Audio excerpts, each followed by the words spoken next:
Hello friends, my name is Gaurav and today in this video we are going to see what is servlet. So basically the servlet is nothing but it is a Java technology, and today in this video we are going to see all total about the servlet, and then in upcoming videos we are going to see how we can work with servlet and how servlet works. So let's start for the video. As we can see in the slide, servlet is nothing but a Java program that runs on the server and having the capability of handling requests and generating the dynamic response. Means the servlet is nothing but a simple Java program, but it has some server properties.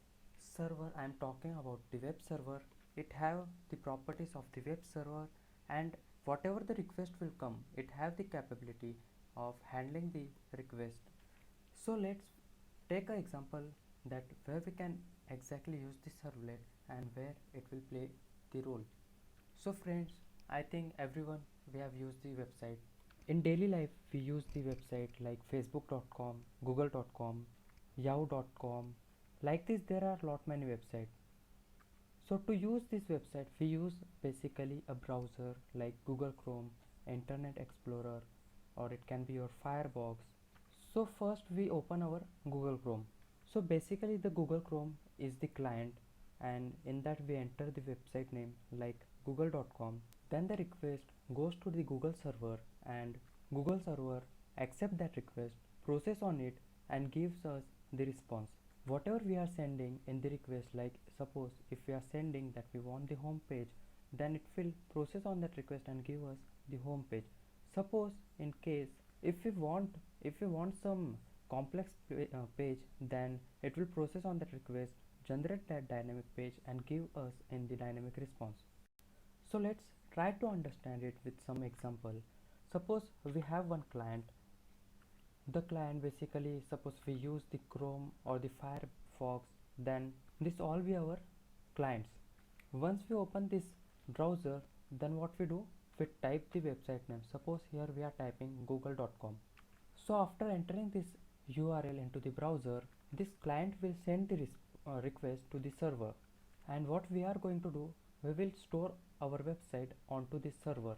So when we type here www.google.com, what client will do, client will send the request to the server, and here as we directly calling the website, it means it will call the google.com home page, right? So on server we will have the dynamic website. In case of static website, what we will do, we will already keep all the web pages ready onto the server and will access that through the client. But in dynamic website there will be our Java program on server which will accept that request. Means request is telling something in Java program, and whatever there will be in request, it will process that. Java program basically will able to fetch data coming in the request. It can be your text, it can be your audio, it can be your video, or it can be your image as well. So if needed, then it will send a request to the database using the technology JDBC. So in case if we need to store the data into the database, then it can use this JDBC to save the data into the database.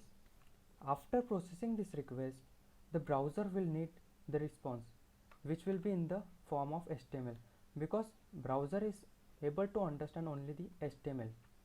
So when this dynamic HTML will generate, it will go in the form of response, right?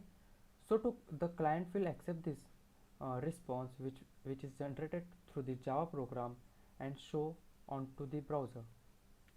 There are too many technologies, like it can be your Python, ASP.NET, PHP, but with respect to security, we most likely use Java, which is most secure language. So this architecture is basically called as client server architecture. So the response will be dynamic. Here you don't need to create so many web pages. Here you just create one simple Java program or single JSP program, and here through Java program generate that dynamic response.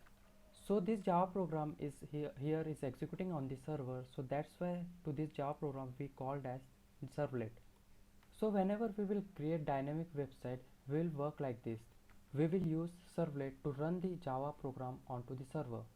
So here for example the google.com, so this website is made using the Java. I'm just giving the example, and that's why this on the server this servlet will able to accept or will able to understand that request. And even if you see the technologies like Spring Boot or any other technology, that also made up of on basis of servlet, and through servlet only this processing is done. So in this video we have seen what is servlet, what is client, and what is server. Request goes on to the servlet and how it handles. And to sending the request and to getting the response, this architecture is called as client server architecture. And mostly this structure is used when you create the web related application or the web based application. There definitely will be we will have the client and the server. Client send the request and server give the response. By processing that request, the server will give the response. So friends, if you like this video, then please subscribe to our channel. In next video I will bring how we can create the servlet, how we can deploy the servlet. So in this whole series we are going to see how we can create the dynamic website using the servlet or using the Java. Thank you for watching this video, and if you still not subscribed to my channel, then please subscribe it and like if you like the video, and if you not like the video then suggest me in this video, and don't forget to share the video with your friends. Thank you.